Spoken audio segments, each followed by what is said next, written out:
Hello student, आज का जो अपना टॉपिक है वो है the work of glacier and glaciated landform, यानी कि हिमनदी का कार्य और हिमनदी द्वारा निर्मित शिलाकृतियाँ। तो आज हम इसमें हिमनदी के जो प्रमुख रूप से 3 प्रकार के कार्य है।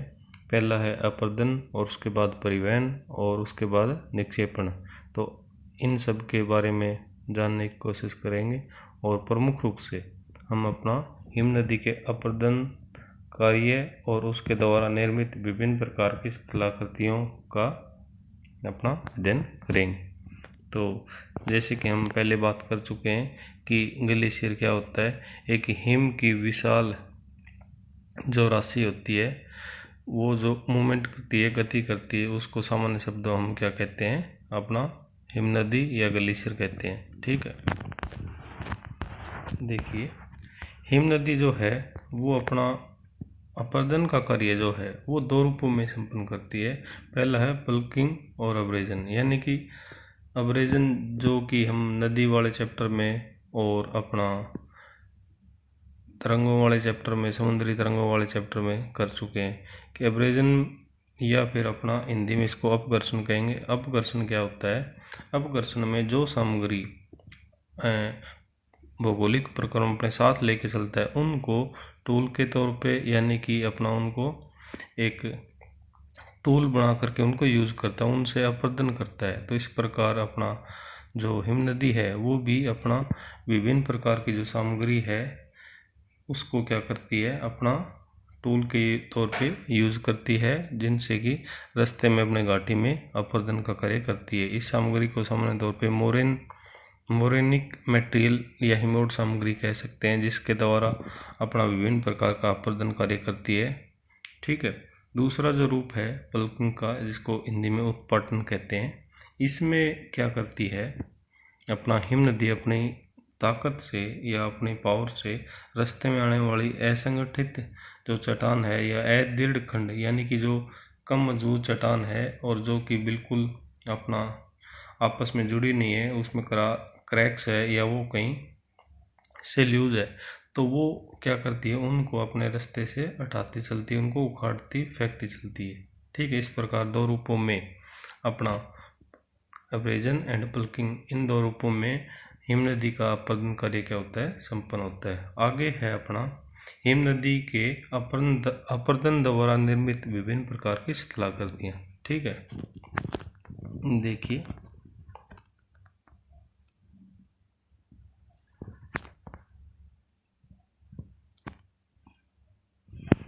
Landform produced by glacial erosion, जैसे कि दिखाया गया है कि अपना 3 लैंडफॉर्म के नाम एक साथ लिखे हमने, क्योंकि ये मिलते जुलते हैं और पास पास ही बनते हैं। और स्टार्टिंग के लैंडफॉर्म जो कि हिमनदी के अपर्दन प्रक्रिया द्वारा बनते हैं। ठीक है, देखिए आप, पहला जो लैंडफॉर्म वो है सरक। ठीक है, सरक। दूसरा है टारन, जिसको हिंदी में टारन या गिरिताल। ठीक है, और तीसरा है हॉर्न, जिसको सिरंग कहते हैं। ठीक है, ये 3 प्रकार के लैंडफॉर्म्स है जो कि हिमनदी के स्टार्टिंग या आरंभिक भाग में बनते हैं। तो पहले लेते हैं अपना सरक।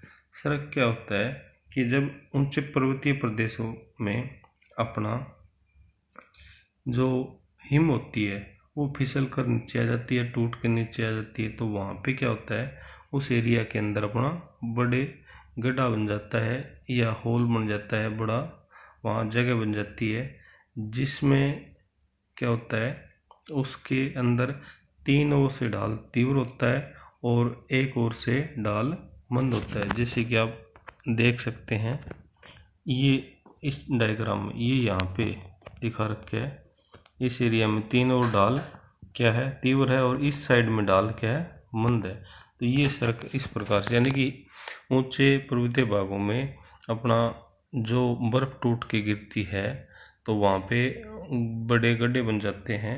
ये इनके अंदर तुषार पक्ष या फ्रोस्ट एक्शन का भी हाथ होता है। इस प्रकार के जो अपना गड्ढे हैं उनको सामान्य शब्दों में क्या कहते हैं, सरक कहते हैं। ठीक है, ये एक आरामदायक कुर्सी की तरह लगते हैं, जैसे कि कुर्सी, जैसे हमारी कुर्सी नहीं होती 3 ओर से अपना बैरियर होता है या अपना उसमें रुकावट होती है और एक साइड से खुली होती है, उस प्रकार से होती है लगभग। ठीक है, तो इस प्रकार एग्जाम्पल भी है। फ्रांस के अंदर एक पर्वत है जिसका नाम है पिरेनीज पर्वत। इसके ऊपर ग्रेवनी का एक सड़क है जो कि काफ़ी विश्व प्रसिद्ध है। ठीक है, ये इसका एग्जाम्पल है। आगे देखिए, दूसरा जो है लैंडफॉर्म वो है अपना टॉरन। ये जो सड़क हैं इनके अंदर, इन गड्ढों के अंदर जब पानी होता है या बर्फ पिघल जाती है तो एक झील बन जाती है जिसको टोरन या गिरिताल कहते हैं। क्या कहते हैं? टोरन या गिरिताल। जैसे कि ये दिखाया गया, ये देखिए आप, ये यहाँ पे कोई सड़क था और वहाँ पानी भर गया और समय के साथ ये झील का रूप धारण कर लिया इसने।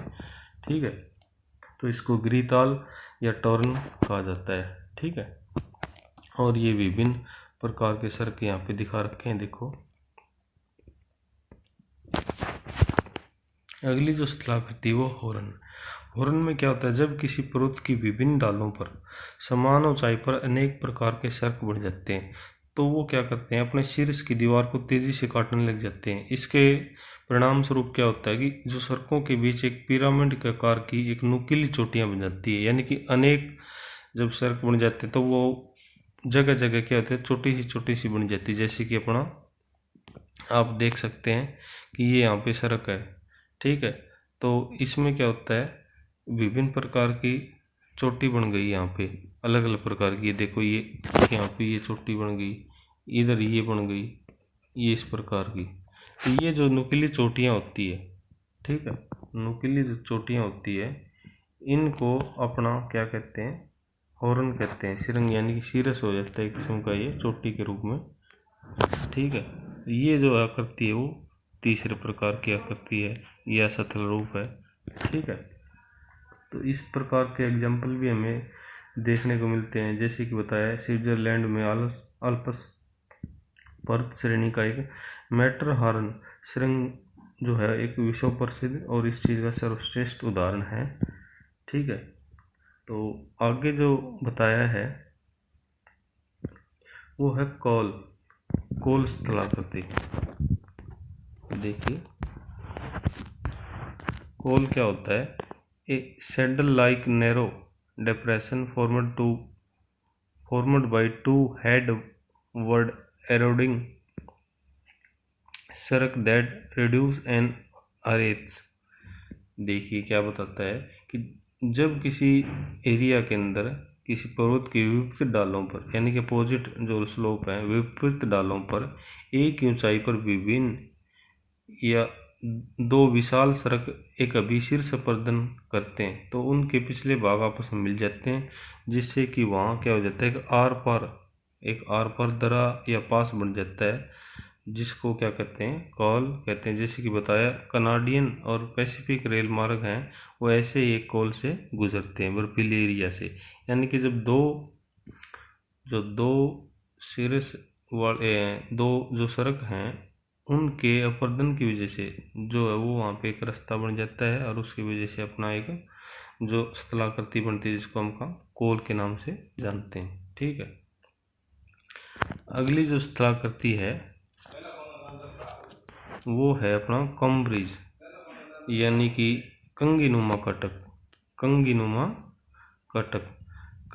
कटक कैसे बनती है, जब किसी पर्वत पर श्रेणी पर आसपास अनेक सर्क बन जाते हैं और तीव्र अपरदन के परिणाम स्वरूप पहाड़ी कटक जो है वो अनेक सुरंगों का निर्माण होता है। जैसे कि आप देख रहे हो, अनेक क्या बन गए, सड़क बन गए और उसकी वजह से ये देखिए ये चोटी सी बन गई, ये यहाँ पे चोटी बन गई, ये चोटी बनी हुई है, ये चोटी बनी हुई है और इस प्रकार अनेक प्रकार की चोटियाँ निकल जाती है समान कंगीनुमा, यानी कि कंगे के अंदर ऐसे नुकीले होते हैं ना, उसी प्रकार से। तो इस प्रकार की जो स्थलाकृति बनती है उसको क्या कहते हैं, अपना कॉम्ब्रिज या अपना कंगीनुमा कटक। ठीक है, इसको रेत भी कह देते हैं। तो इस प्रकार ये विभिन्न प्रकार के स्थलाकृतियाँ अपने उच्च जो हिम क्षेत्र है उनके अंदर अपने को देखने को मिलती है। अगली जो स्थलाकृति बताई है वो है अपना U shape valley. U shape valley में क्या है कि जो अपना हिम नदी है वो नदी द्वारा निर्मित जो वी आकार की घाटियाँ उनमें बहती है, ठीक है। और उनको अपनी अपरदन प्रक्रिया और पल्किंग यानी कि उत्पाटन प्रक्रिया द्वारा उनको क्या करती चलती है, उनको वाइड, उनको चौड़ा, उनको बड़ा और यू शेप बनाती चलती है, ठीक है। और इन्हीं घाटियों को यू शेप वैली या फिर यू आकार की घाटी कहा जाता है, ठीक है। इनका धीरे धीरे अपर्दन करके इनको चौड़ा कर देती है और अपना इनको आगे बढ़ाती रहती है, वाइड करती रहती है, तो इनकी शेप जो है वो यू आकार की बन जाती है, ठीक है। ये है आपकी यू शेप वैली या यू आकार की घाटी। जैसे कि आप देख सकते हो अपना इसका आकार है वो लगभग यू शेप जैसा सा ही है और बिल्कुल खड़ी नहीं है, चौड़ाई काफ़ी है। और अपना विभिन्न जो सिरे हैं दोनों प्रकार से, उनके ऊपर डाल भी इतना वो नहीं है तीव्र, नॉर्मल डाल है। तो इस प्रकार इसका आकार जो है वो यू आकार, अंग्रेजी के यू आकार जैसा है, इसलिए इसको यू आकार की घाटी के नाम से जानता है, जो हिम नदी द्वारा निर्मित की जाती है। अगला स्थल रूप देखिए, हैंगिंग वैली। हैंगिंग वैली में क्या होता है हैंगिंग वैली में जिस प्रकार नदियाँ की अपना सहायक नदियाँ, तो इसी प्रकार अपना हिम नदियों की भी क्या होती है, छोटी हिम नदियाँ और पाई जाती है, ट्रिब्यूटरीज का काम करती है। तो मुख्य हिम नदी तो बहती है, जैसे देखिए मुख्य हिम नदी तो बह रही है यहाँ से, ठीक है। और जो उसने अपनी घाटी को ज़्यादा गहरा कर रखा है, और जो छोटी हिम नदियाँ हैं या ट्रिब्यूटरीज का काम कर रही है वो ऊपर से गिर रही है इसके अंदर, तो उनकी जो घाटी है वो एक लटकती घाटी के रूप में काम कर रही है, यानी कि वो ऊपर से ऐसे गिर रही है। इसमें भी देख सकते हैं वहाँ ये मुख्य हिम नदी है और यहाँ से और दूसरी जो हिम नदी है वो इसमें गिर रही है ऊपर से। तो ये क्या है, हैंगिंग वैली यानी कि लटकती हुई प्रतीत हो रही है। तो इस प्रकार ये जो स्थलाकृति बनती है ट्रिब्यूटरीज अपना जो ग्लेशियर वैली की वजह से, इनकी जो घाटियाँ हैं वो क्या प्रतीत होती है, हैंगिंग वैली या लटकती घाटी प्रतीत होती है। ये इस प्रकार से ये स्थलाकृति अपना निर्मित होती है, ठीक है। अगली जो स्थलाकृति है वो है सीप रॉक और रोसे माउंटेनी। इसमें क्या होता है, इसमें सामान्य तौर पे देखा जाए तो एक ऐसी स्थलाकृति बनती है अपना हिमानी द्वारा जिसमें एक और डाल तीव्र और दूसरी ओर डाल मंद व चिकना होता है, ठीक है। जैसे कि बताया ये जो स्थलाकृति वो अपना जो बेड़ होती है उसकी पीठ के समान पाई जाती है।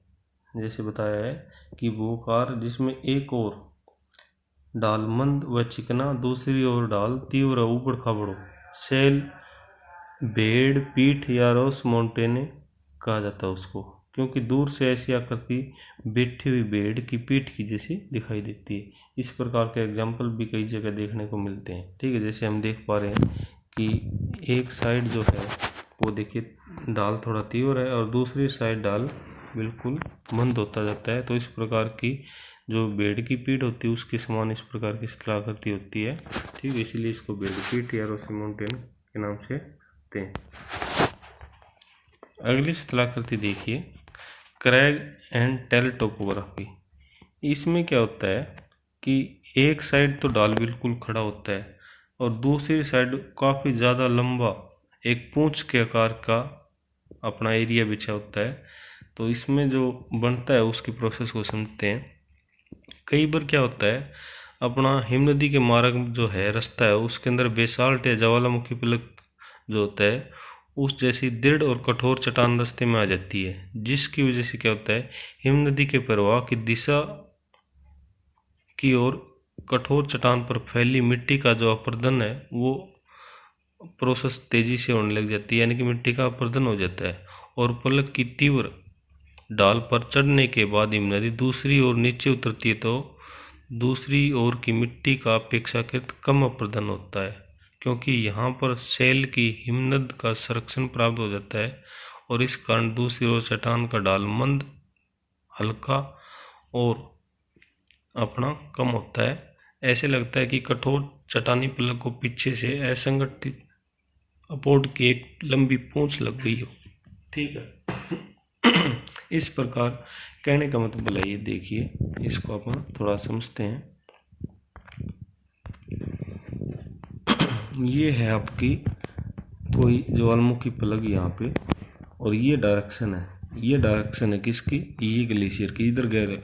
तो जब इसको तोड़ के या इसको क्रॉस करेगा ग्लेशियर, तो इस साइड में बहेगा ऊपर चढ़ के, तो यहाँ पे एक लंबा अपना एरिया बन जाता है पूंछ के आकार में। यहाँ प्रदन कम होता है, यहाँ ज़्यादा प्रदन होता है, यहाँ प्रदन कम और ढाल कम। ठीक है, तो लंबी पूंछ आकार की ये बिल्कुल खड़ा हो जाता है। तो ये रूसे मार्टाउन जैसी होती है, लेकिन थोड़ा फर्क होता है, यानी कि भेड़पीठ चैला करती है उसी जैसी है, लेकिन इसमें काफ़ी फर्क है। तो ये इस प्रकार की जो स्थलाकृति बनती है उसको crag and tail, crag and tail, सिरंग और पूंछ, यानी कि एक साइड में तो सिरस और दूसरी साइड में पूंछ। ठीक है, इस प्रकार की आकृति निर्मित होती है। ठीक है, अगली स्थलाकृति देखिए, नुनाटक। नुनाटक क्या होते हैं? नुनाटक जो है वो बर्फीले प्रदेशों में नुकीले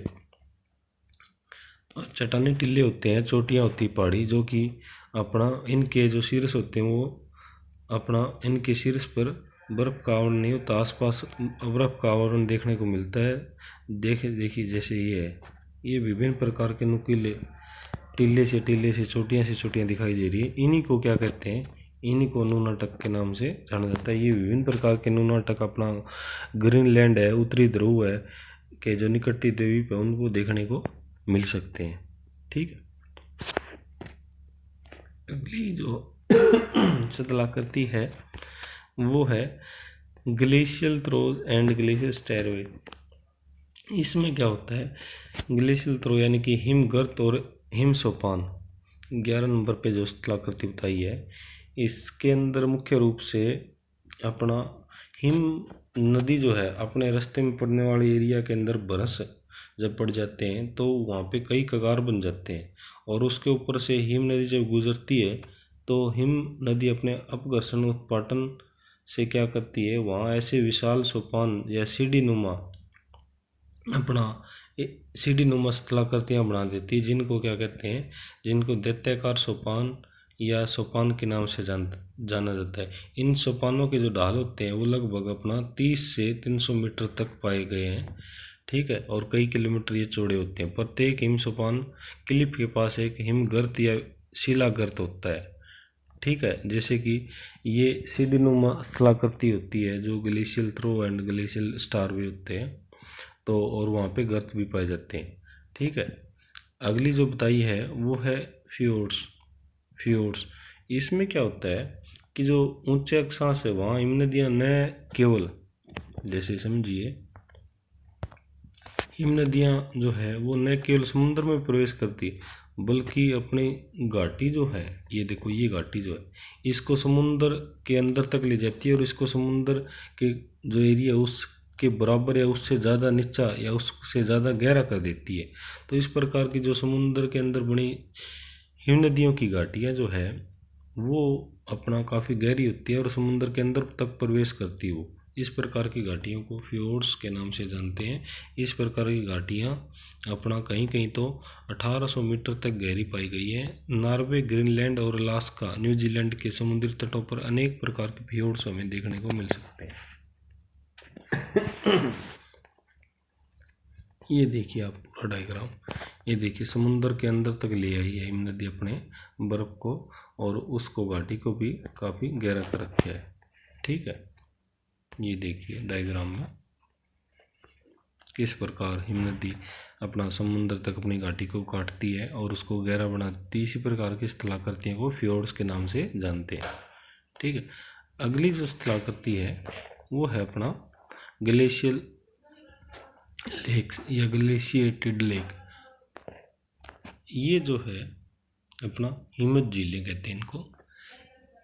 इस प्रकार की जो झीलें हैं वो अपना ठंडे प्रदेशों में नदियों के विस्तृत अपरदन की क्रिया के फलस्वरूप चट्टानी धरातल पर हाथ की उंगलियों के समान पतली व लंबी एक श्रृंखला के रूप में पाई जाती हैं, जिसको क्या कहते हैं, ग्लेशिएटेड लेक्स या हिमज झीलें। जैसे ये एग्जाम्पल दे रखे है, ये 5 झील जो ग्रेट लेक्स है, महान झील क्षेत्र अमेरिका और कनाडा के बीच, वो उसको दिखाया गया है कि इस प्रकार की जो झीलें हैं वो अपना हिमत झीलें या ग्लेशियर लेक्स कहलाती हैं। ठीक है, तो इस प्रकार ये भी विभिन्न प्रकार के कारणों से बनती है, जैसे कि टर्न बनता है सड़क के बनने के बाद। ठीक है, तो इस प्रकार ये जो जितने भी 13 लैंडफॉर्म्स हमने किए हैं, ये सभी के सभी हिमनदी के अपरदन कार्य से बनते हैं, जो उच्च क्षेत्र में बनते हैं अपरदन प्रक्रिया या इरोजनल वर्क ऑफ ग्लेशियर की वजह से। ठीक है, एक बार थोड़ा रिवाइज कर लेते हैं हम इनको।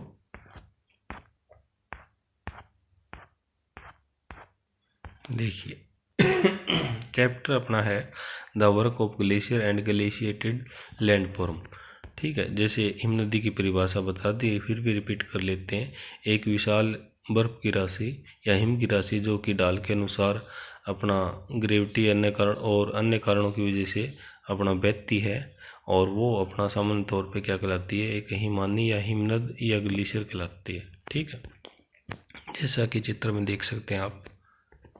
दूसरी जो पॉइंट है वो है इरोजनल वर्क ऑफ ग्लेशियर, यानी कि जो ग्लेशियर उसके 3 प्रमुख कार्य है, अपरदन, परिवहन और उस जो सामग्री लेके आए हैं परिवहन करके उसका निक्षेपण। ठीक है, इसमें हम इरोजनल वर्क का अध्ययन किया है। तो देखिए इरोजनल वर्क वो 2 रूपों में संपन्न होता है, अब्रेजन और पल्किंग, अपघर्षण और उत्पाटन। अपघर्षण में तो क्या होता है, जो सामग्री साथ लेके आती है, कंकर पत्थर मिट्टी जो भी ग्लेशियर, उसके द्वारा उनको टोलों के तौर पे यूज करती है और रास्ते में पड़ने वाले मार्ग के अंदर वो अपना अपरदन का कार्य करती है। ठीक है, और पल्किंग कमल अपनी ताकत या पावर द्वारा चट्टानों को तोड़ती फोड़ती चलती है, ये पल्किंग की प्रोसेस कहलाती है। उत्पाटन क्रिया ये अपरदन प्रोसेस है। और उसके बाद है स्थलाकृतियाँ, लैंडफॉर्म। ये पहली 3 स्थलाकृतियाँ बताई है, सड़क, टर्न, हॉर्न। सड़क में क्या होता है कि अपना एक ऊंचे शीर्ष में जब बर्फ़ टूटती है या ऊंचे एरिया में, तो वहाँ एक अपना गड्ढा बन जाता है जिसको क्या कहते हैं, सड़क कहते हैं। और उस गड्ढे में जल की मात्रा काफ़ी इकट्ठी हो जाती है, बर्फ़ पिघल जाती है तो झील बन जाती है, जिसको गिरिताल या टर्न कहा जाता है। हॉर्न भी इसी एरिया में बनते हैं, जो कि अपना विभिन्न कारणों की वजह से बनते हैं।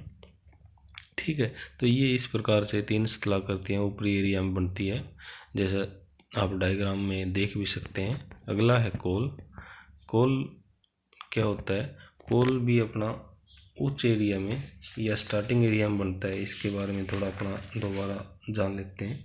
कोल जब किसी पर्वत की विपरीत डालों पर एक ही ऊंचाई पर स्थित दो विशाल सड़क अभिशीर्ष अपरदन करते हैं, तो उनके पिछले भाग आपस में मिल जाते हैं और आर पार एक दर्रा बन जाता है। कहने का मतलब दो सड़क जब आपस में अपरदित होते होते पास आ जाते हैं, उनके बीच एक रास्ता बन जाता है, जिसको पास या दर्रा या क्या कहा जाता है, कोल कहा जाता है। ठीक है, कम ब्रिज यानी कंगी नुमा कटक, यानी कि जब स्थलाकृति ऐसी बन जाए कि उसकी आकृति कंगे के अंदर जो अपना तीखे तीखे नुकीले होते हैं, अपना शीर्ष उसी प्रकार की बनती है, तो उसको कम ब्रिज या फिर अपना कंगी नुमा कटक कहते हैं। यू शेप वैली नदी द्वारा निर्मित वी आकार की घाटियों के अंदर बहती हुई हिमानी उनको यू आकार में बदल देती है, जिसको यू शेप वैली कहते हैं। हैंगिंग वैली यानी कि जब उसकी ट्रिब्यूटरीज, हिम नदी की ट्रिब्यूटरीज जब ऊपर से गिरती है मेन हिम नदी में, तो वो लटकती प्रतीत होती है, जिसको हैंगिंग वैली के नाम से जानते हैं। और सीप रॉक यानी कि जब ऐसी स्थलाकृति का निर्माण होता है जो भेड़ की पीठ की समान लगती है, उसको रोसेमोनेटेनी या सीप रॉक कहा जाता है। और क्रैग टेल टोपोग्राफी में जब खड़े रूप में कहीं अपना पलक या फिर अपना ज्वालामुखी पलक बिछी हो, तो उसको तोड़ने या उसको हटाने में, उसके ऊपर से गुजरने में टाइम लगता है हिम नदी को, और उसके अगले सिरे पे जब पहुंचती धीरे धीरे, तो वहाँ एक ऐसी क्रैग और टेल जैसी स्थलाकृति बन जाती है। ठीक, शीर्ष और पूंछ आकृति। नूनाटक ये ऐसे नुकीले चोटे या छोटे टीले होते हैं बर्फीले, जिनका शीर्ष बर्फ से नहीं ढका होता और बाकी चारों ओर बर्फ होती है। ऐसे टीले कनाडा या ध्रुवीय क्षेत्रों में देखने को मिल सकते हैं। Glacial trough and glacial stairway, ये ऐसे गर्त और अपना सीढ़ी नुमा स्थलाकृतियाँ पाई जाती है जो नदी जो हिम नदी द्वारा निर्मित होती है, रास्ते में या मार्ग में बनाई जाती है। फ्योर्ड्स ऐसी गहरी घाटियाँ जो कि समुद्र तक बनाई जाती है हिम नदी द्वारा, उनको फ्योर्ड्स के नाम से जानते हैं। अगली जो है वो है ग्लेशिएटेड लेक, यानी कि हिमवत झीलें। अंगुली के समान विभिन्न प्रकार की झीलों का निर्माण करती है हिम नदी अपने क्षेत्र में, जिनको हिमवत झीलें या हिम द्वारा निर्मित झीलें के नाम से जानते हैं। तो इस पार्ट में इतना ही। सभी का धन्यवाद।